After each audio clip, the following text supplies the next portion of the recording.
तो आज एक और नई वीडियो सीरीज की शुरुआत होने जा रही है और हमें लगता है कि आप हमसे जुड़े होंगे। हमसे पहले से तो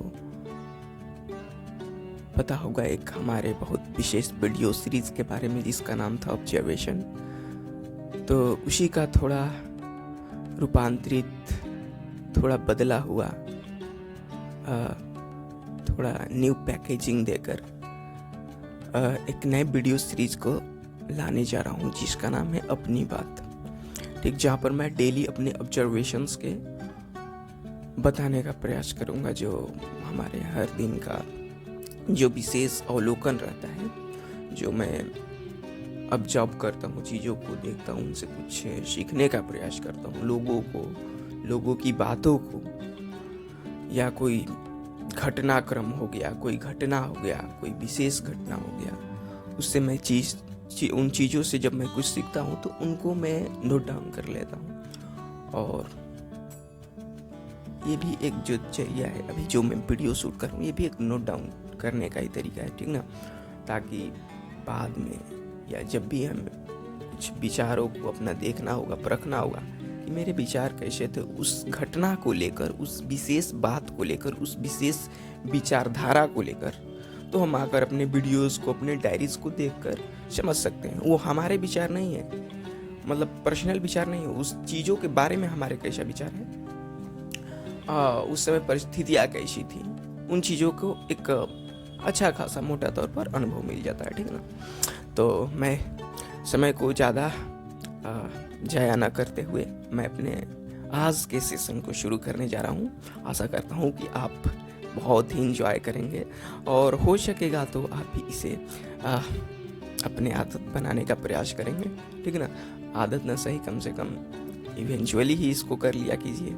जब भी कुछ खास मौका मिला थोड़ा बैठ कर लिख लीजिए अपने अवलोकन्स को, जो भी ऐसी कहानियों को भी लिख सकते हैं जो आपके मतलब जीवन में एकदम प्रेरणादायक रही है, उन लोगों के बारे में लिख सकते हैं जो आपके प्रेरणा के स्रोत रहे हैं, कुछ अब वैल्यू ऐड किए हैं, आपको एक नई दिशा दिए हैं, एक नई राह दिए हैं, एक नया उद्देश्य दिए हैं। तो उन लोगों को अपने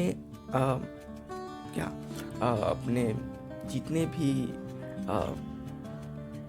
अपना संपदा, धन, डायरी में या कहीं भी संजो कर रखते हैं, वहाँ पर एक छोटी सी जगह उनको भी दे सकते हैं, बहुत अच्छा रहता है, ठीक है ना। हाँ, बुद्ध वाली फिर बात बोलूँगा। उन लोगों को भले याद रखें या ना रखें जो आपको मदद किए हैं, हाँ, उन लोगों को जरूर याद रखिएगा। हाँ, आप उन लोगों को याद रखिए या ना रखिए जिनको आपने मदद किया है, पर उन लोगों को जरूर याद रखिएगा जिन्होंने आपकी मदद की है, ठीक ना। क्या पता दोबारा मदद की जरूरत पड़ जाए, ठीक है ना। तो आते हैं ऑब्जर्वेशन। मेरा कल का ऑब्जर्वेशन है, केवल एक दिन का लेकर आऊँ, ठीक है। तो बहुत पीछे का बहुत सारा ऑब्जर्वेशन बाकी है, तो उसको एक दिन क्या करूँगा, एक ही वीडियो में सम अप करने का प्रयास करूँगा। बहुत अच्छा ऑब्जर्वेशन है, बहुत मज़ा आने वाला है जानने के बाद उसको, ठीक ना।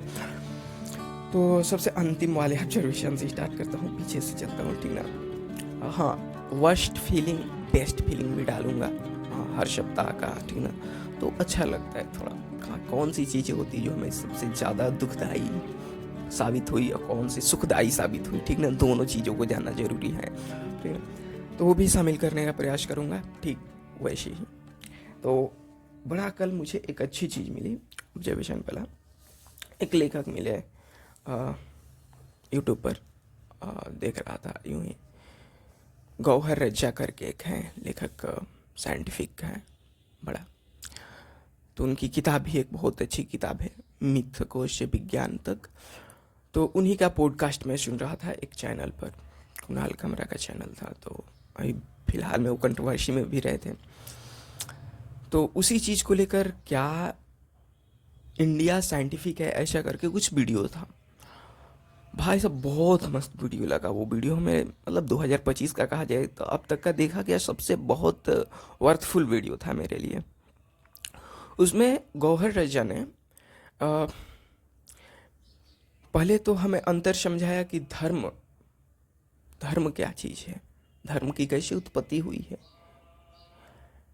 धर्म क्या कहना चाहता है, और उसके ठीक विपरीत में हमें मतलब दूसरे सिरहाने में बताएं कि विज्ञान क्या है, विज्ञान कहना क्या चाहता है, विज्ञान का उद्देश्य क्या है, और विज्ञान की उत्पत्ति कैसे हुई है।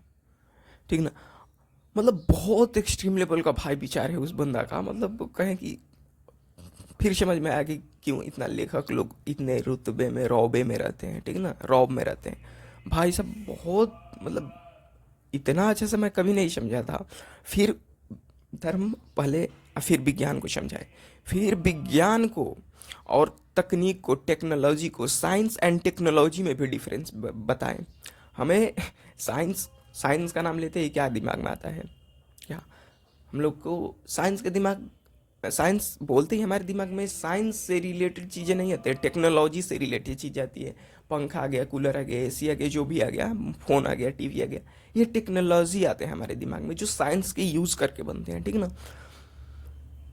जरूरी नहीं कि एक साइंटिफिक व्यक्ति का टेक्नोलॉजी का अच्छा खासा ज्ञान हो, और ये भी उसी तरह ठीक विपरीत भी इसका देखा जाए कि जरूरी नहीं कि एक अच्छे से टेक्नोलॉजी जानने वाले को विज्ञान का, साइंस का अच्छा खासा ज्ञान हो। ठीक ना, ये दोनों दो अलग अलग चीज़ें हैं। हाँ, और साइंटिफिक टेम्परामेंट, साइंटिफिक विचारधारा ही बहुत मतलब उनके किताब का कह लें, उनके पॉडकास्ट का उद्देश्य था। टेक्नोलॉजी न जाने मतलब बहुत छोटी बात है, उसको सीख लेना बहुत आसान है। लेकिन जो साइंस है, साइंस वो हमारा हैबिट होता है। ठीक ना, वो एक तरह का हमारा लाइफ स्टाइल होता है, हम कैसे सोचते हैं वो हमारा साइंस ही डिसाइड करता है। तो इन चीज़ों को बहुत समझना ज़रूरी है। तो मैं रिकमेंड करूँगा जाकर एक बार भाई वीडियो वो देख लेना। बेहतर तो ये रहेगा कि उनकी किताब को पढ़ लिया जाए। उससे रिलेटेड मेरे पास एक किताब थी, तो ये अच्छा, ये भी किताब है, कुछ वैसा ही है। इसमें बहुत सारे निबंध, एसेज दिए गए हैं, पत्र भी दिए गए हैं। तो बहुत पुराने जवाहरलाल नेहरू का भी था, और किसका था, बहुत लोगों का था। अच्छा, साइंस को, वही साइंटिफिक विज्ञान और वैज्ञानिक विचारधारा के बारे में दिया गया है। तो बहुत अच्छा लगा। जैसे कि पंडित जवाहरलाल नेहरू का सबसे पहले दिया है, एम जी के मेनन के दिया गया है, एच नरसिम्हैया का दिया है, वाई नायडूमा और इसाक आसिमोव के दिया है, मार्टिन गार्डन का दिया है, एच निरसम्हैया का दिया है, एच निरसम्हैया पंडित जवाहरलाल नेहरू। मतलब कुल मिलाकर इसमें वैज्ञानिक विचारधारा का ही बात किया जा रहा था। मतलब बहुत अच्छा लगा भाई। इसमें भी वही कुछ बताया गया है कि टेक्नोलॉजी और साइंस दो अलग अलग चीज़ें हैं। बहुत अच्छा लगा। तो एक बार पढ़िए ऐसी किताबों को थोड़ा, कि जो आपकी भ्रांतियों को तोड़े, आपके रूढ़िवादियों को तोड़े, आपके जो अंधविश्वास हैं, सुपरस्टिशंस हैं, उनको तोड़े। ठीक है ना, जरूरी नहीं कि जो बहुत पहले से लोग करते आ रहे हैं वो सही हो। ठीक ना, या किसी हमारे गुरु ने, या किसी हमारे पूर्वज ने, या हमारी पिछली पीढ़ी करती आ रही हो वो चीज़ इसलिए सही हो। उसको पहले देखिए, जांचिए, परखिए, तब उस पर निर्णय करिए कि करना है या नहीं करना है। ठीक ना, पहले खुद को उस लायक बनाइए कि चीज़ों को समझ पाए खुद से कि कौन चीज़ सही है, कौन चीज़ कम सही है। ठीक ना, हाँ, हर चीज़ का कुछ ना कुछ फ़ायदा होता है, और उसी कम फ़ायदों को देखकर हम चले भी जाते हैं तो गलत कुछ नहीं होता है, बस उसमें थोड़ा कम फ़ायदा होता है, तो उसको नहीं देखना है। थोड़ा जहाँ ज़्यादा फ़ायदा हो वहाँ जाना है। ठीक ना, बढ़िया, बहुत अच्छा लगा इनका। दूसरा हमारे हमको कल जो मिला वो क्या बोले, एक स्टीव जॉब, नाम सुना है स्टीव जॉब का, एप्पल के को फाउंडरों में से एक थे। उनका बड़ा एक स्पीच फेमस है स्टैनफोर्ड यूनिवर्सिटी में, जो उन्होंने दिया था। भाई सब तगड़ा बोले थे, 3 कहानियाँ बताए थे अपने लाइफ का। तो वो एक बार जाकर सुन लेना। मैंने मतलब बहुत बार सुना हो स्पीच, बहुत मज़ा आता है सुनने में। मतलब बहुत इंस्पायरिंग वो है, बहुत आपको मोटिवेट करेगा, आपको प्रेरणा देगा हर दिन कुछ खुल के जीने के लिए, हर दिन कुछ खुल के सीखने के लिए, हर दिन कुछ खुल के करने के लिए, हर दिन कुछ खुल के पाने के लिए। ठीक ना, बहुत इंस्पायरिंग स्पीच है, तो उसको एक बार जाकर सुन लीजिएगा। 3 डॉट्स के बारे में बताया गया है कि एक लाइफ को दूसरी कहानी में बताया गया है कि लाइफ को खुल के कैसे जीना है। कोई नहीं जानता कि what is the end of our life, तो बहुत अच्छा लगता है वो। तो हाँ, तो कल स्टीव जॉब के बारे में मेरा भाई पढ़ रहा था, तो वो पूछा कि कहीं पर आया किताब में कि लेखक कहते हैं कि एक समय ऐसा था जब मेरा स्टीव जॉब मेरा फेवरेट गुरु था। हाँ, गुरु था स्टीव जॉब, दूसरा भी कोई स्टीव जॉब है क्या? एक तो स्टीव जॉब है एप्पल का को फाउंडर।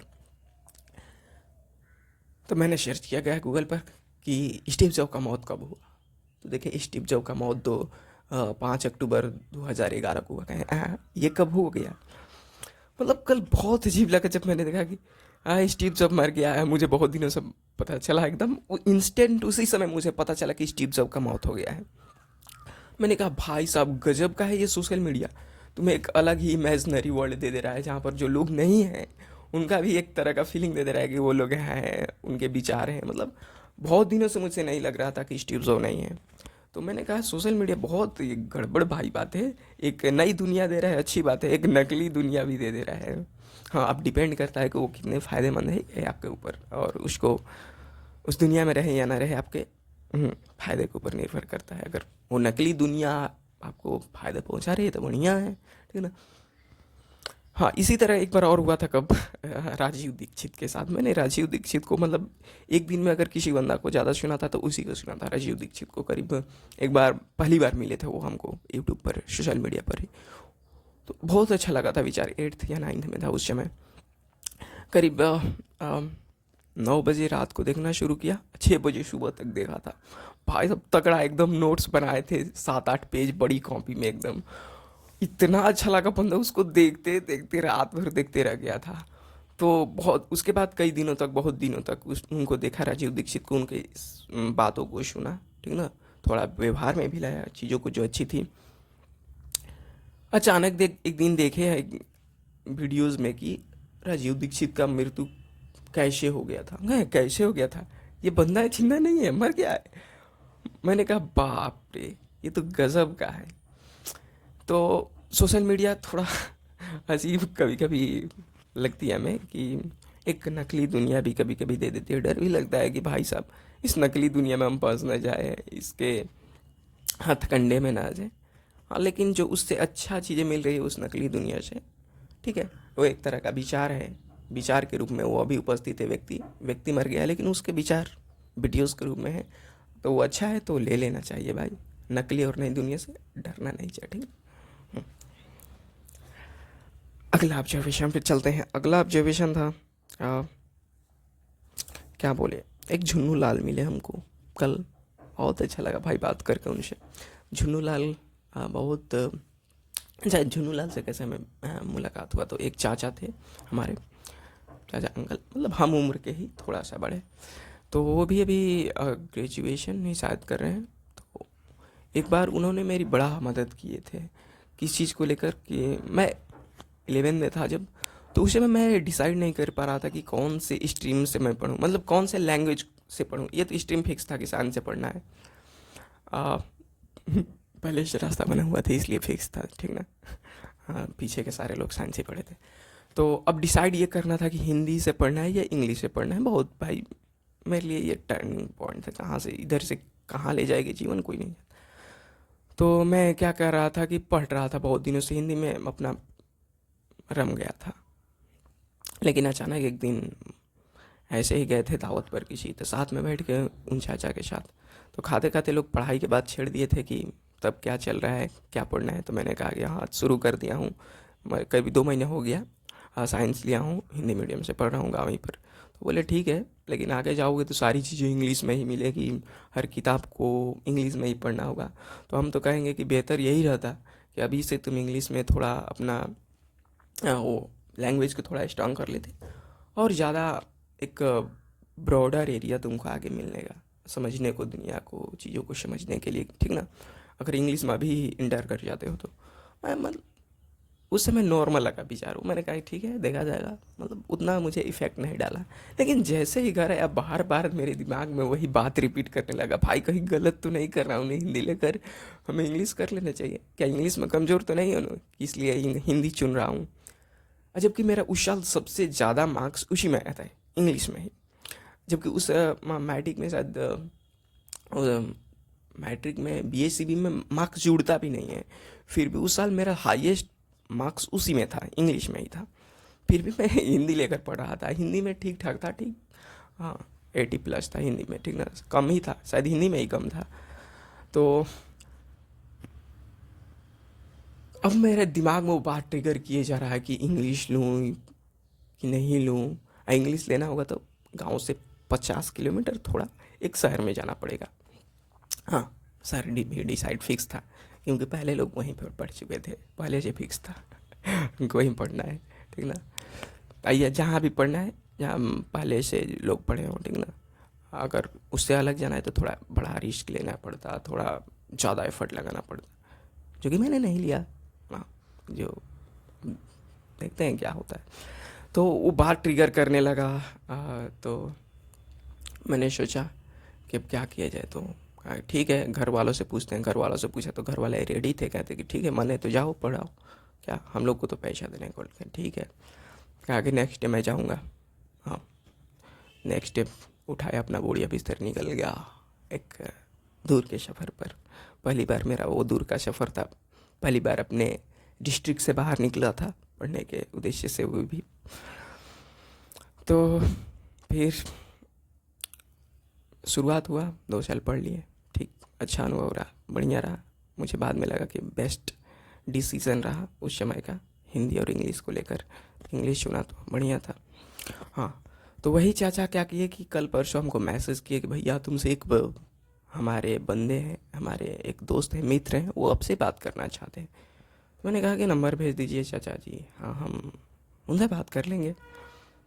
तो सुबह में बात की थोड़ा सा, उसके बाद कॉलेज चले गए। आए तो शाम को मैसेज किए उनको, एक शॉर्ट्स देखे उनका, तो कहे कि भैया ये वीडियो अच्छा लग रहा है, थोड़ा हमको भेजिए। तो यहीं से बात शुरू हुआ। बात शुरू होते होते होते होते होते चैटिंग 1 घंटे तक हम लोग बतियाए भाई साहब, बहुत तगड़ा हम लोग का। मतलब वहाँ पर जो कंटेंट का लेवल आ रहा था, लिख रहे थे चैट बॉक्स में, तगड़ा था, मज़ा आ गया। मतलब मतलब बहुत कम ही बार ऐसा होता है कि कुछ सिमिलर, सेम विचारधारा के लोग, सेम मानसिकता के लोग मिलते हैं और इतनी लंबी बात हुई हो। मतलब बहुत कम ही मैं बात करता हूँ, शायद ही बहुत कम ही लोग होंगे जिनसे मैं घंटों, एक आध घंटा बात करता हूँ, ठीक ना। तो आज पहली मीट था उनसे और बहुत अच्छा लगा भाई उनसे बात करके, ठीक ना। वो भी 2nd ईयर सिविल इंजीनियरिंग बंदा कर रहा है, अच्छा था बात उनका। तो हमको मेनली गीता समागम या फिर जितने भी स्क्रिप्चर्स थे, ओल्ड स्क्रिप्चर्स, रिलीजियस स्क्रिप्चर्स, उनके बारे में बताना चाहते थे कि उनका सेशन होता है आचार्य प्रशांत जी का, तो उनमें मुझे इनरोल करने के लिए कर रहे थे, जो कि मैं बहुत दिनों से चाहता हूँ इनरोल करना, लेकिन न जाने क्यों खुद को टाल देता हूँ बार बार, ठीक ना। तो कल भी शायद थोड़े से चूक हो गया थोड़े से के लिए, तो बहुत जल्दी मैं इनरोल कर लूँगा। बहुत जानना है भाई, बहुत इच्छा है। उनका कंटेंट जो देखा बहुत अच्छा लगा, बहुत बहुत चीज़ों को जानना है, ना सिर्फ रिलीजियस स्क्रिप्चर्स बल्कि वर्ल्ड फिलॉसफी था उसमें, वर्ल्ड लेवल के लिटरेचर, जो भी जितने डिफरेंट कंट्रीज़ में जो बेस्ट बेस्ट लिटरेचर थे। ताओ ते चीन, जो कि चीन की सबसे best, one of the best book मानी जाती है, लाओ त्सू की किताब है। तो उनका कंटेंट मुझे देखकर बेसिकली अच्छा लगा था कि उसमें था। और विजनर क्या होता है जी, विजुअल क्या होता है जी, एक लिटरेचर होता है दर्शन शास्त्र से जुड़ा हुआ, तो वो भी हमें देखना था। बहुत अच्छा कंटेंट लगा, तो उनसे मिलकर बताया कि भैया हमें भी आचार्य जी गड़बड़ लगते थे, शुरू में गाली देता था, लेकिन जैसे ही देखा, इनके बातों को सुनना को शुरू किया, गौर करना शुरू किया, तो बहुत अच्छा लगने लगा। शायद मेरे साथ भी ऐसा ही शुरू शुरू में हुआ था कि आचार्य जी को जब पहली बार सुना था, भाई साहब गाली देते फिरता था मैं, ठीक है। जहाँ भी देखता था कोई देख रहा है तो उसको गाली देने लगता था, ठीक है। मतलब गाली नहीं देता था क्लियरली, मतलब बोलने लगता था, अजीब चिढ़ होती थी उस बंदे को देखकर। लेकिन धीरे धीरे सुनना शुरू किया। आज करीब 5-6 साल हो गए हैं, बहुत अच्छा लगता है। One of the best company रही है उनके साथ अब तक की, जो भी मेरे में ये हैबिट अडॉप्ट हुए हैं ज़्यादातर डायरी लिखने के। डायरी को एक निरंतर लिखने के लिए। ऐसे तो डायरी लिखता ही था लेकिन निरंतर नहीं लिख पाता था, तो उनसे डायरी लिखने को इंस्पायर हुआ। हाँ, बुक के लिए मैं कहूँगा टोटली उन्हीं से इंस्पायर हुआ। जितने भी आज हमारे पास कुछ किताबें हैं, थोड़ी मोड़ी, ज़्यादा नहीं है, 50-60 है, तो वो थोड़ी मोड़ी किताबें हमें उन्हीं से प्रभावित होकर ख़रीदा हूँ। हाँ, बहुत डाइवर्स अपने को बनाया थोड़ा सा, तो कहीं ना कहीं उसी संगति का ये नतीजा रहा है। तो देखते हैं, एक और नई शुरुआत करने का प्रयास कर रहे हैं, ठीक ना। बहुत जल्द करेंगे, बहुत चीज़ सीखना है भाई, बहुत बहुत मज़ा आ रहा है सीखने में। आगे चलते हैं। अगला ऑब्जर्वेशन था मेरा प्रिंस। हाँ, एक मेरा दोस्त कल क्लास ही में थे कॉलेज में, तो बेंच पे बैठ के बात ही कर रहे थे, तो मुझको एक मशवरा देते हुए कहा कि भैया पीछे तुम पढ़ नहीं पाओगे, हम पढ़ नहीं पाते हैं ना, पीछे एक अलग ही माहौल रहता है। तो मैंने उसके बातों को सुना तो कहा कि ठीक ही कर रहा है, क्योंकि हम भी कई बार पीछे बैठते हैं, तो भाई तो क्लास में क्या बात चल रही है वो तो पता ही नहीं चलता है। हाँ, ये बात ज़रूर होता है कि हम लोग अपना एक अलग इन्वायरमेंट क्रिएट कर लेते हैं, उसी में सब एक तरह के विचार अपने को कर लेते हैं, एकदम उछालते हैं इधर से उधर की बातें। हाँ, पढ़ाई के अलावा सब कुछ हो जाता है वहाँ पर, ठीक है। तो मैंने वो कल एक अपने को क्या कहा है, सजेशन देने का प्रयास किया, एक अवलोकन किया पहले, फिर अपने को ऑर्डर कर ले या सजेशन कर ले। कहा कि भाई अब से क्या करना है क्लासेस के, मुझे थोड़ी सी गौर करने पर लगा कि अगर हम क्लास को अगर इफ़िशियंटली लें, अगर वहाँ पर 100% कंसंट्रेशन करें, एकदम गौर दें, ध्यान दें, गौर करें, वहाँ पर ध्यान दें, तो क्लास इज एनफ भाई। तुम्हें बाहर पढ़ने की ज़रूरत नहीं पड़ेगी, घर पर भी पढ़ने की ज़रूरत नहीं पड़ेगी। अगर हर चीज़ का सेपरेट नोट्स ले जाओ, वहाँ पर हर का सेपरेट नोट्स में नोट करते जाओ। हाँ, क्लास इज एनफ। क्लास में तुम एकदम 100% फोकस्ड होकर पढ़ो, और क्लास के पहले उसको रिवाइज कर लो, हर क्लास के पहले जो पिछले दिन का कंटेंट है, इनफ हमें लगता है। और मैंने ऐसा कई बार करके देख भी लिया हूँ, एक्सपेरिमेंट किया हूँ बहुत, मतलब तुम्हारा दिमाग जैसा बनाओगे वैसा बन जाता है भाई। तो देखो, वही करने वाला हूँ अब। अपने को चैलेंज दिया हूँ कि अब से यही करना है, ठीक ना। कॉलेज की पढ़ाई सिर्फ कॉलेज में ही, ठीक ना, और घर पर अपना डाइवर्स होंगे, थोड़ा डाइवर्स फील्ड को कवर किया जाएगा, ठीक ना।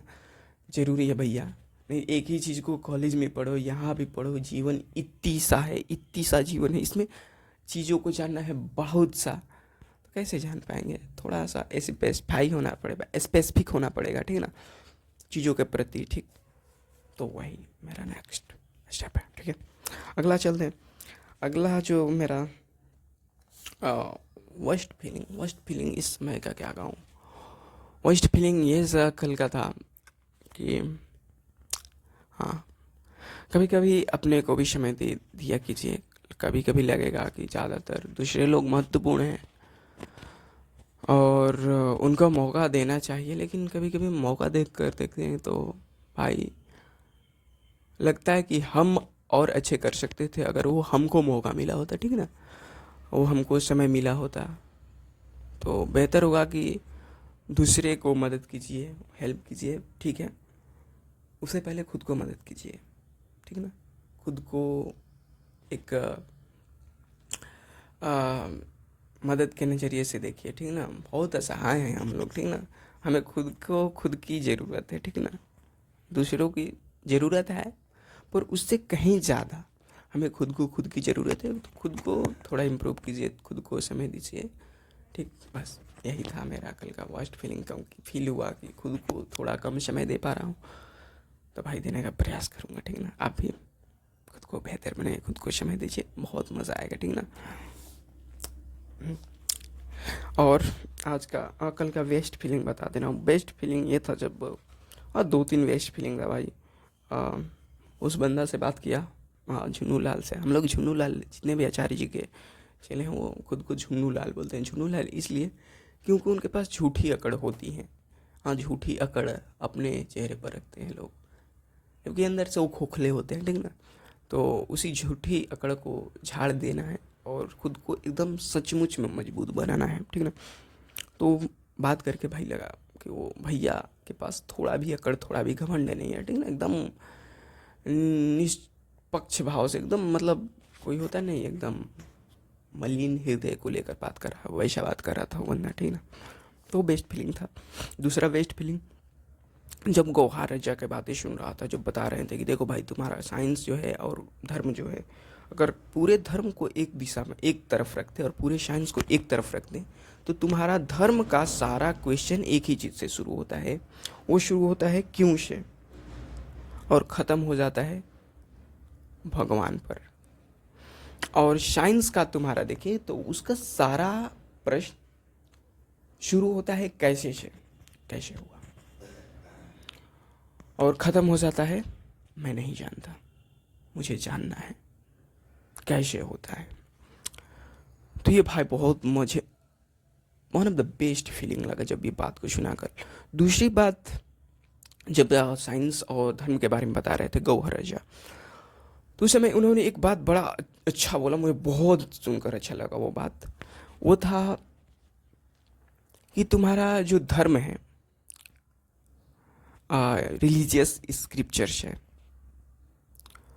उसमें बताया गया है कि जितनी पुरानी चीज़ होगी, पुरानी सी पुरानी बात होगी, उसको ऑथेंटिक माना जाता है, उसको सही माना जाता है। और अगर वहीं पर साइंस में देखा जाए तो जितनी नई से नई चीज़ है, जितनी नई से नई रिसर्च है, जितनी ही नई शोध है, वो उतनी ऑथेंटिक मानी जाएगी। मतलब यहाँ नयापन को, एक इम्प्रूव्ड फॉर्म को, संशोधित रूप को महत्व दिया जा रहा है, ठीक है ना।